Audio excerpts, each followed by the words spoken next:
sing along and learn with me. H-I-J-K-L-M-N. Now we're halfway there, my friend. O-P-Q-R-S-T-U. We're almost done. Just a few. W-X-W-Y-Z. Now you know your ABCs. A for apple. A for airplane. B for balloon. B for baby. C for cat. C for camel. D for duck. D for dog. E for elephant. E for egg. F for fish. F for fan. G for grapes. G for gun. H for house. H for hen. I for ice cream. I for ink. J for jelly bean. J for jug. K for kite. K for king. L for ladybug. L for lion. M for monkey. M for moon. N for nest. N for nose.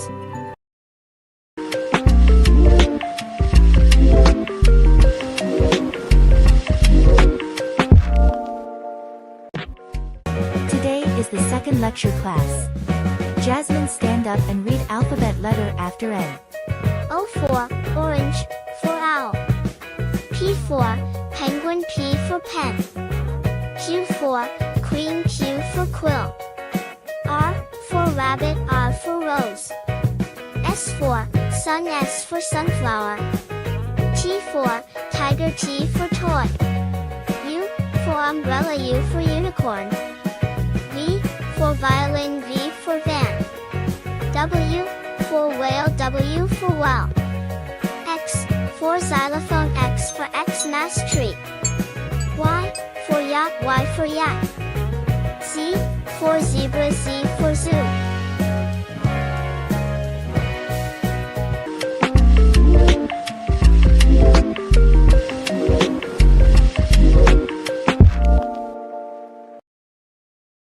कहानी की शुरुआत पिप्पिन penguin की प्रसिद्धि के जश्न के साथ होती है, जब वह डेलमार के जीवंत उत्सव में हिस्सा लेता है।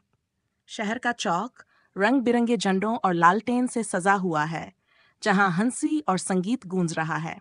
बच्चे उसके चारों ओर नाचते हैं, उनके चेहरे तितलियों की तरह रंगे हुए हैं, जबकि व्यापारी उसे मछली और स्वादिष्ट व्यंजन पेश करते हैं।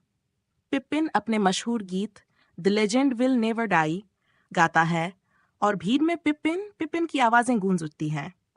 वह नाचता है और उसके छोटे पंख हीरो की तरह फड़फड़ाते हैं। लेकिन यह जश्न एक सोए हुए विशालकाय जीव को जगा देता है, जो पहाड़ियों के नीचे आराम कर रहा था।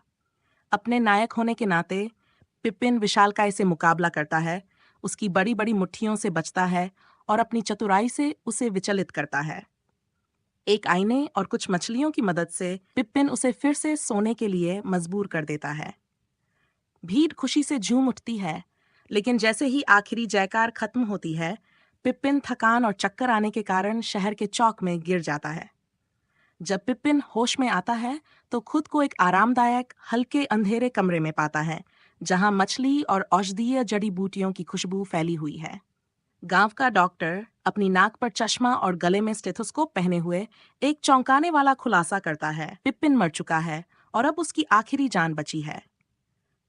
डॉक्टर पिप्पिन की पिछली मौतों की कहानियां सुनाता है, जिनमें से हर एक और भी अजीब होती है। जैसे एक बार वह गलती से पाम्पलोना के मशहूर उत्सव के दौरान एक बैल रिंग में फिसल गया था। हर बार पिप्पिन अपनी लापरवाह बहादुरी का बचाव करने की कोशिश करता है, लेकिन डॉक्टर उसे नायक बनने से सेवानिवृत्त होने और मामा लूना के पास शरण लेने की सलाह देता है, जो खोए हुए जानवरों को अपनाने के लिए जानी जाती हैं।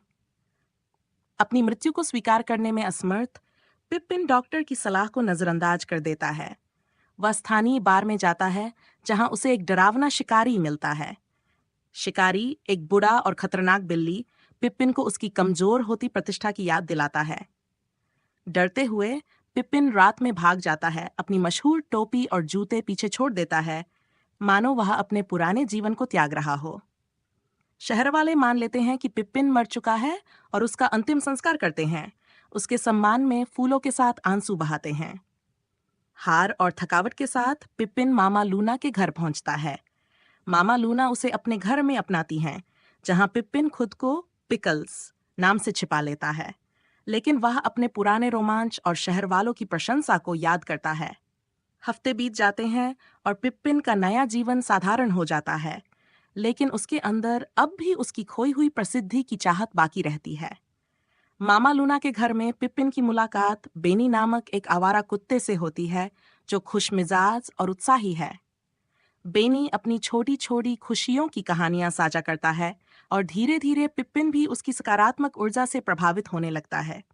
पहली बार पिपिन दिल खोलकर हंसता है और ये उसे भी हैरान कर देता है। एक दोपहर जब पिपिन और बाकी जानवर मामा लूना के घर के पास धूप सेंक रहे थे, अचानक वहां का सुकून भंग हो गया। सरपेंट सिस्टर्स, 2 चालाक भालू बहनें बेला और वेरा, अपने पिता पापा भालू के साथ मामा लूना के घर आधम कीं। ये भालू सिर्फ साधारण भालू नहीं थे, वे अपनी बुद्धिमानी और चालाकी के लिए जाने जाते थे।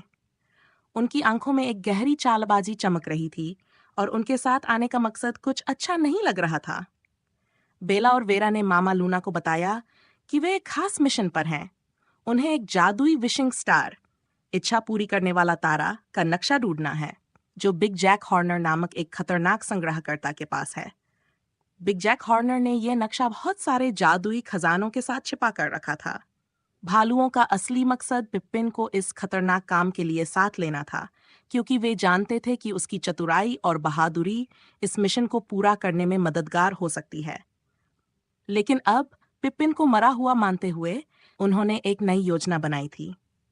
बेला और वेरा ने पिपिन की मौत पर अफसोस जताते हुए अपनी योजना का खुलासा किया। जैसे ही पिपिन ने उनकी बातें सुनी, उसके अंदर एक पुरानी चिंगारी फिर से जल उठी। उसके दिल में साहसिकता की तरफ फिर से जाग गई। भले ही वह मामा लूना के घर में शांत जीवन जीने की कोशिश कर रहा था, लेकिन उसे महसूस हुआ कि उसे अपने पुराने गौरव को वापस पाना है। अपनी पुरानी पहचान को फिर से हासिल करने का संकल्प लेते हुए पिपिन ने वह किया जिसे कोई उम्मीद नहीं कर रहा था। उसने मामा लूना से विदा ली, चुपचाप गांव की ओर चल पड़ा, जहां लोग अब भी उसे मरा हुआ मानते थे। गांव के कब्रिस्तान में, जहां उसकी नकली कब्र बनाई गई थी, पिपिन ने अपनी टोपी और बूट्स वापस ले लिए, जिन्हें वहां अंतिम विदाई के तौर पर रखा गया था। उसने अपनी टोपी को सिर पर और बूट्स को पैरों में पहनते ही खुद को फिर से वही बहादुर पेंगुइन महसूस किया जो कभी था। उसकी आंखों में एक बार फिर से जुनून और आत्मविश्वास की चमक लौट आई। अपने बूट्स की आवाज से आत्मविश्वास से भरे कदमों के साथ पिपिन अब तैयार था इस नई चुनौती का सामना करने के लिए। उसकी पुरानी चालाकी और साहस उसके भीतर फिर से लौट आए थे। वह जानता था कि यह उसका पल है और उसे फिर से साबित करना है कि वह वही पुराना बहादुर पेंगुइन है जिसे लोग कभी नायक मानते थे। अब पिपिन भालू बहनों के साथ बिग जैक हॉर्नर के किले की ओर चल पड़ा। यह किला किसी साधारण जगह की तरह नहीं था, यह जादुई खजानों से भरा हुआ था। जैसे ही वे वहां पहुंचे, उन्होंने देखा कि किला जादुई वस्तुओं से सजा हुआ है। वहां सिकुड़ी हुई जहाजें, चमकते हुए रत्न और जादुई स्क्रॉल जैसी अनगिनत अनमोल वस्तुएं थीं। लेकिन इन खजानों के साथ साथ इस किले में हर जगह खतरनाक जाल और पहेलियां भी थीं, जो नक्शे की रक्षा कर रही थीं। पिपिन और भालू बहनें साथ मिलकर अपने कौशल का इस्तेमाल करते हुए इन खतरनाक जालों को पार करने लगे। बेला और वेरा ने अपनी ताकत और चतुराई का इस्तेमाल किया, जबकि पिपिन ने अपनी बुद्धिमानी और तेजी से हर मुश्किल को पार किया। किले के भीतर का माहौल इतना रहस्यमयी और डरावना था कि पिपिन को हर कदम पर ध्यान से चलना पड़ता था। आखिरकार वे बिग जैक हॉर्नर के सामने पहुंच गए। वह एक मोटा, खतरनाक और नाटकीय स्वभाव वाला व्यक्ति था, जो जादुई शक्तियों के प्रति अपने जुनून के लिए कुख्यात था। जैक ने नक्शे को छिपाने के लिए कई जादुई चालों का इस्तेमाल किया था और उसने पिपिन और भालुओं का सामना करते हुए उनकी चालों का मजाक उड़ाया।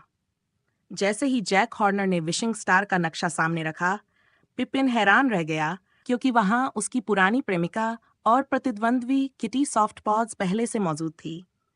किटी एक चालाक और कुशल चोर थी और पिपिन के साथ उसकी पुरानी प्रतिद्वंद्विता फिर से जाग उठी। दोनों के बीच एक बार फिर से चतुराई भरा खेल शुरू हो गया। कौन पहले नक्शा चुरा सकेगा? किटी की चालाक मुस्कान और उसकी तेज चालें पिपिन को उनके पुराने रिश्ते की याद दिला रही थीं। नक्शा को पाने के लिए दोनों के बीच खेल चलता रहा और आखिरकार किटी ने अपनी चालाकी से नक्शा चुरा लिया और वहां से भाग गई, जबकि पिप्पिन और भालू बहनें खाली हाथ रह गए। पिप्पिन को समझ में आ गया कि यह आसान नहीं होने वाला है और उसे अपनी चतुराई का पूरा इस्तेमाल करना होगा। अब पिप्पिन, किटी और बेनी ने नक्शे को पाने के लिए मिलकर काम करने का फैसला किया। वे डार्क फॉरेस्ट की ओर चल पड़े, जो एक बेहद डरावनी और रहस्यमयी जगह थी। इस जंगल में 3 रास्ते थे और हर रास्ता उनके दिल की गहराई में छिपे सबसे बड़े डर और इच्छाओं को सामने लाता था। किटी का रास्ता पारंपरिक खतरों से भरा था, जाल, शिकारी जानवर और कठिन पहेलियां। बेनी का रास्ता बहुत ही खुशहाल और मासूम था, जहां छोटे छोटे प्यारे जंगल के जीव उसके साथ खेल रहे थे। लेकिन पिप्पिन का रास्ता बेहद कठिन और अंधकारमय था। उसे अपने पुराने असफलताओं और डर का सामना करना पड़ा, जो उसके हर कदम पर उसका मजाक उड़ा रहे थे। जंगल के सफर के दौरान पिप्पिन और किटी के बीच तनाव बढ़ता गया। एक भावुक पल में पिप्पिन ने किटी से अपनी असुरक्षाओं और डर के बारे में बताया। उसने उसे बताया कि वह अपनी आखिरी जिंदगी के डर से जूझ रहा है और उसे इस बात का पछतावा है कि उसने कभी उसके साथ अपने रिश्ते को गंभीरता से नहीं लिया। किटी ने भी अपने दिल की बातें साझा की और दोनों ने एक दूसरे को बेहतर तरीके से समझा। जंगल के अंधेरे रास्तों पर चलते हुए पिप्पिन को अचानक मौत का सामना करना पड़ा। यह कोई साधारण मौत नहीं थी, बल्कि एक भयावह भेड़िया था जो उसे उसकी आखिरी जिंदगी लेने आया था। वह पूरी तरह से भयभीत और अकेला महसूस कर रहा था।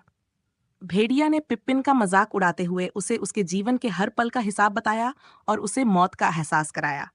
लेकिन इस बार पिप्पिन डरकर भागा नहीं।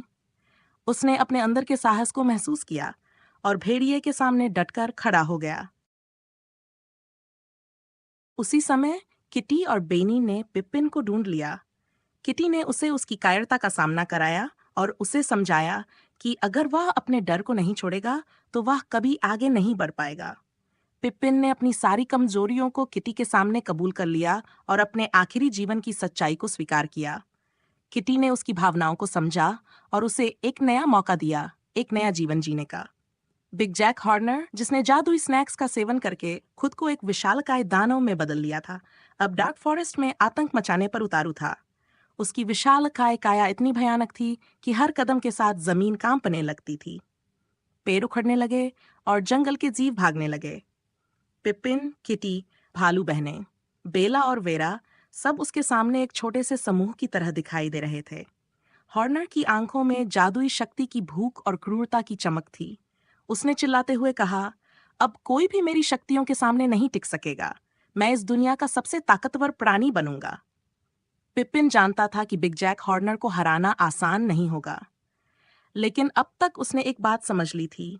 ये लड़ाई केवल अपनी चतुराई से नहीं जीती जा सकती, बल्कि इसे जीतने के लिए सभी को एकजुट होकर लड़ना होगा। पिप्पिन ने सबको एकजुट किया और कहा, अगर हम साथ मिलकर इस दानव का सामना करेंगे, तभी हम जीत सकते हैं। हमें अपनी शक्तियों और क्षमताओं को एक साथ मिलाना होगा। किटी, जिसकी तेज गति और चालाकी किसी भी चुनौती का सामना कर सकती थी, ने पिप्पिन का साथ देने का वादा किया। बेला और वेरा भले ही चालाक थीं, पर उन्होंने भी अपनी ताकत का इस्तेमाल करने का निश्चय किया। भालू बहनों की ताकत और पिप्पिन की चतुराई को मिलाकर एक मजबूत योजना बनाई गई। हॉर्नर ने हमला करने में देर नहीं की। उसने अपने विशालकाय पंजे से जमीन पर जोरदार प्रहार किया, जिससे एक बड़ा गड्ढा बन गया और पेड़ उखड़ने लगे। पिप्पिन, जो तेजी से चलने में माहिर था, तुरंत गड्ढे से दूर हो गया और बोला, हमें उसका ध्यान भटकाना होगा। वह जितना बड़ा है उतना ही धीमा भी। हमें उसकी कमजोरी का फायदा उठाना है। किटी ने अपनी फुर्ती का इस्तेमाल करते हुए हॉर्नर के चारों ओर तेजी से दौड़ना शुरू किया, जिससे हॉर्नर का ध्यान भटक गया। बेला और वेरा ने अपनी ताकत का इस्तेमाल करते हुए एक बड़े पेड़ को धक्का देकर हॉर्नर के ऊपर गिरा दिया, जिससे वह कुछ समय के लिए फंस गया।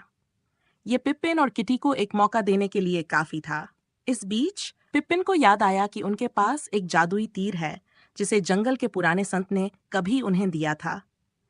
ये तीर केवल एक बार चलाया जा सकता था, और वह भी तब जब चलाने वाला अपने दिल से सच्ची इच्छा रखता हो। पिप्पिन को समझ आ गया कि यह तीर ही बिग जैक हॉर्नर को हराने का आखिरी मौका है, लेकिन उसे सही समय पर इस तीर का इस्तेमाल करना होगा, क्योंकि यह तीर केवल तभी काम करेगा जब चलाने वाला पूरी निष्ठा और साहस के साथ इसे छोड़े। जैसे ही हॉर्नर अपने पंजों को जमीन से निकालने की कोशिश कर रहा था, पिपिन ने अपनी अंतिम योजना बनाई। उसने किटी से कहा, तुम हॉर्नर को उलझाए रखो। अब पिपिन का दिल तेजी से धड़कने लगा। वह जानता था कि यह आखिरी मौका है। उसने अपने हाथ में तीर थाम लिया। उसकी आंखों में गहरी सोच और साहस की चमक थी। हॉर्नर ने गुस्से से गरजते हुए कहा, तुम सब मुझे हरा नहीं सकते, मैं अमर हूं। लेकिन पिपिन ने अपने भीतर की ताकत को महसूस किया। उसने तीर को अपने धनुष पर चढ़ाया और कहा, यह तीर तुम्हारी लालच और अंधकार को खत्म करेगा। और फिर पिपिन ने तीर चलाया। तीर हवा में सीधा उड़ता हुआ एक चमकती हुई रेखा के साथ हॉर्नर के विशाल शरीर की ओर बढ़ा। यह कोई साधारण तीर नहीं था। जैसे ही तीर ने हॉर्नर के दिल को छुआ, एक अद्भुत जादुई रोशनी चारों ओर फैल गई। हॉर्नर की विशालकाय काया सिकुड़ने लगी। उसकी क्रूरता और ताकत धीरे धीरे खत्म होने लगी। उसके अंदर का जादू, जिसने उसे इतना ताकतवर बना दिया था, अब तीर की शक्ति के सामने टिक नहीं सका। जादुई तीर की रोशनी फैलते ही हॉर्नर की विशालकाय काया एक सामान्य आदमी की तरह छोटे आकार में बदल गई। उसकी ताकत गायब हो गई और वह डरा सहमा खड़ा रह गया। उसने अपनी हार मान ली। उसके चेहरे पर डर और पछतावे की छाया थी। पिपिन और बाकी सभी ने राहत की सांस ली। जंगल में फैले अंधकार और विनाश का अंत हो चुका था। पिपिन ने हॉर्नर की ओर देखा और कहा, लालच कभी किसी को सच्ची शक्ति नहीं दे सकता। आज तुमने देखा कि सच्ची शक्ति दिल से आती है, न कि किसी जादुई खजाने से। हॉर्नर ने सिर झुका लिया और चुपचाप वहां से चला गया। उसकी आंखों में पछतावा था, लेकिन वह जानता था कि उसे अब अपनी गलतियों का एहसास हो गया है। दानव के खात्मे के बाद जंगल में सब कुछ शांत हो गया। जानवर जो डरकर छिप गए थे, वे अब अपने घरों से बाहर निकलने लगे। जंगल में चारों ओर फिर से खुशी और शांति का माहौल बन गया। पिपिन, किटी और भालू बहनें अपने इस साहसिक कार्य से खुश थे। उन्होंने मिलकर न केवल जंगल को बचाया, बल्कि एक बार फिर से यह साबित किया कि एकता और साहस के सामने कोई भी मुश्किल टिक नहीं सकती। मामा लूना ने सबको अपने घर बुलाया और एक शानदार दावत दी। पिपिन ने अपनी टोपी और बूट्स को उतारकर एक कोने में रख दिया और अपने दोस्तों के साथ बैठकर हंसी मजाक करने लगा। ये एक नई शुरुआत थी, एक ऐसा पल जिसे सबने मिलकर जिया था। और इस तरह पिपिन की आखिरी जिंदगी में भी उसने साबित किया कि वह अब भी वही निडर और चालाक पेंगुइन है, जिसे हर कोई जानता और पसंद करता है। अब उसका डर खत्म हो चुका था और उसके दिल में सिर्फ हिम्मत और आत्मविश्वास की भावना बाकी थी।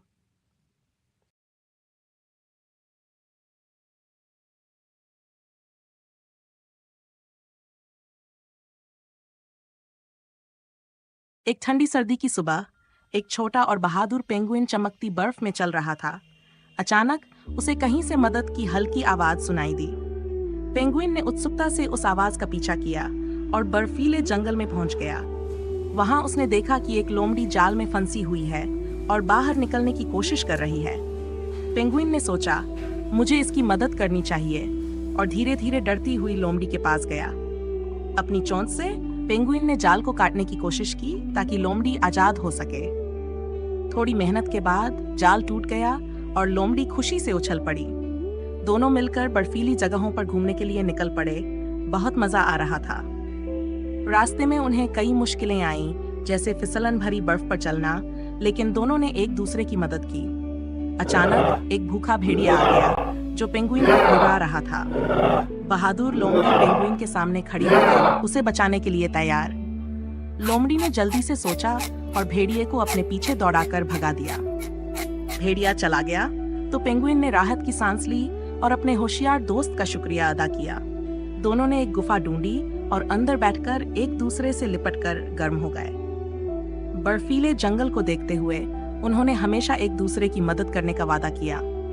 जब पेंगुइन घर की ओर चला तो उसे अपनी बहादुरी और नई दोस्ती पर बहुत गर्व हुआ। Once upon a time, in a colorful jungle, lived a curious penguin named Pengu and a playful monkey named Momo. One sunny day while exploring, Pengu and Momo discovered an ancient treasure map hidden under a rock. "Look, Momo, this map shows a path to treasure," Pengu exclaimed, his eyes sparkling with excitement. Momo jumped up and down. "Let's go on an adventure, Pengu. It will be fun." With the map in hand, They set off through the jungle, ready to find the treasure together. Their first challenge was a wide, rushing river. How will we get across? Asked Pengu, looking worried. Don't worry, I can swing across the vines. Just hold on tight, Momo said confidently. Pengu watched as Momo swung from tree to tree, showing him how to use the vines safely. With Momo's help, Pengu found a sturdy branch and carefully crossed the river, feeling proud of himself. Next, they entered a dark forest filled with tall trees. It's so spooky here, said Pengu. Let's stick together. I'll lead the way, Momo replied, holding Pengu's flipper reassuringly. As they walked, they solved riddles from wise old owls and made new friends along the way. Each challenge brought them closer, and soon they realized how much they trusted each other. Finally, they reached the treasure's location, marked by a giant rock shaped like a heart. With their hearts pounding, they opened the treasure chest, expecting gold and jewels. But inside, they found colorful memories, pictures, and tokens from their journey. Pengu looked at Momo and smiled. This is amazing. The real treasure is our friendship. Momo nodded happily. Yes, we had so much fun together. From that day on, Pengu and Momo knew that the greatest treasure of all is the bond they share. And so they continued their adventures, exploring new places, hand in hand, always together. Remember, kids, true treasure is found in friendship and the adventures we share.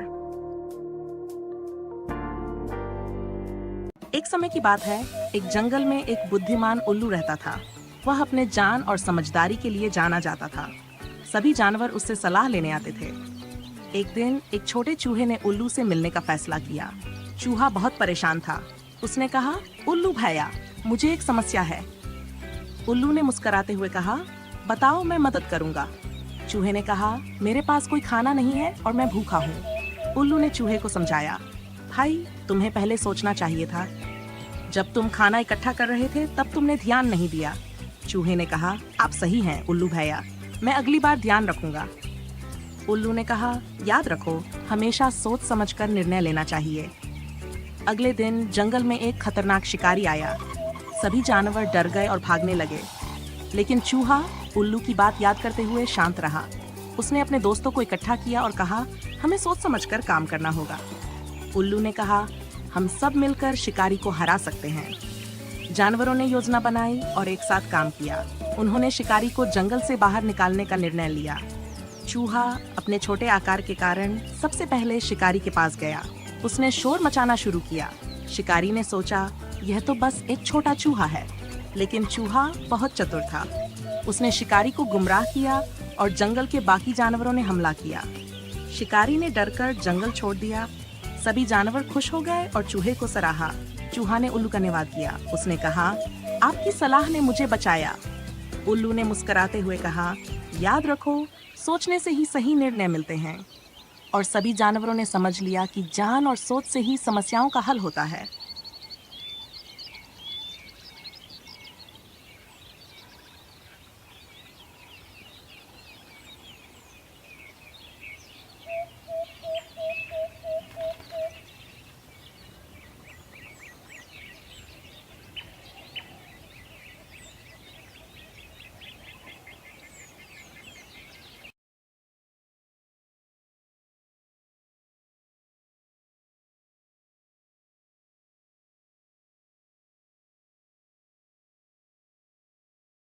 जंगल में एक प्यारा हाथी था जिसका नाम मोती था। मोती बहुत दयालु और मस्तमौला था। उसके कई दोस्त थे, जैसे एक चंचल खरगोश, एक रंग बिराला तोता और एक शरारती बंदर। सभी दोस्त मिलकर जंगल में खेलते और खूब मस्ती करते थे। एक दिन जंगल में अचानक एक अजीब आवाज आई। सब दोस्त डर गए और सोचने लगे कि ये क्या हो सकता है। मोती ने हिम्मत दिखाई और कहा, डरने की जरूरत नहीं, मैं देखता हूँ। मोती धीरे धीरे उस आवाज की ओर बढ़ा। जब उसने पास जाकर देखा तो पाया कि एक छोटा खरगोश एक गहरे गड्ढे में गिर गया है। खरगोश बहुत डर रहा था और रो रहा था। मोती ने तुरंत अपने दोस्तों को बुलाया और कहा, आओ हम सब मिलकर उसे बचाते हैं। तोता उड़कर ऊपर से देखने लगा और बंदर ने एक लंबी रस्सी ढूंढ निकाली। मोती ने अपने मजबूत सूंड से रस्सी को गड्ढे में डाल दिया। खरगोश ने डरते डरते रस्सी को पकड़ा। सभी दोस्तों ने मिलकर रस्सी खींचनी शुरू की। धीरे धीरे खरगोश ऊपर आने लगा। सभी दोस्त मिलकर बहुत मेहनत कर रहे थे। आखिरकार खरगोश सुरक्षित बाहर आ गया। उसने राहत की सांस ली और सबको धन्यवाद कहा। उसने कहा, तुम सबने मिलकर मुझे बचाया, मैं तुम्हारा एहसानमंद हूँ। मोती ने हंसकर कहा, हम दोस्त हैं, दोस्ती में कोई एहसान नहीं होता। फिर सबने खुशी से एक दूसरे को गले लगाया और खेलने चले गए। उस दिन सबको समझ आ गया कि दोस्ती और टीम वर्क कितना जरूरी होता है। जब सब मिलकर काम करते हैं तो कोई भी मुश्किल बड़ी नहीं होती। जंगल में सब खुशी खुशी रहने लगे। मोती और उसके दोस्तों की दोस्ती और मजबूत हो गई। सभी जानवर एक दूसरे की मदद करने के लिए हमेशा तैयार रहते थे और इस तरह सबने मिलकर दोस्ती और एकता का सही मतलब समझा।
एक समय की बात है, एक चालाक लोमड़ी और एक सुंदर कौआ थे।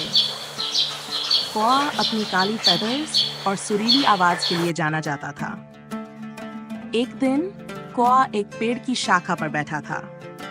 उसके पास एक बड़ा और स्वादिष्ट चीज का टुकड़ा था। कौआ उसे देखकर बहुत खुश था। तभी वहां एक लोमड़ी आई। उसने कौए को चीज का टुकड़ा खाते हुए देखा। लोमड़ी ने सोचा, अगर मैं कौए को अपनी बातों से बहला दूं, तो वह चीज मुझे दे देगा। उसने कौए से कहा, अरे कौआ भैया, तुम कितने सुंदर हो। कौआ यह सुनकर फूला नहीं समाया। लोमड़ी ने कहा, तुम्हारी आवाज भी बहुत सुरीली है। कौआ ने सोचा, वाह, मैं कितना अच्छा लग रहा हूं। उसे लोमड़ी की बातें बहुत पसंद आईं। उसने अपना सिर ऊंचा कर लिया। लोमड़ी ने देखा कि कौआ खुश हो गया है। उसने कौए से कहा, क्या तुम मेरे लिए एक गाना गा सकते हो? कौआ ने कहा, बिल्कुल, मैं गाना गाऊंगा। जैसे ही कौआ ने गाना गाना शुरू किया, उसने चीज को अपने मुंह से गिरा दिया। लोमड़ी ने छपटकर चीज को पकड़ लिया।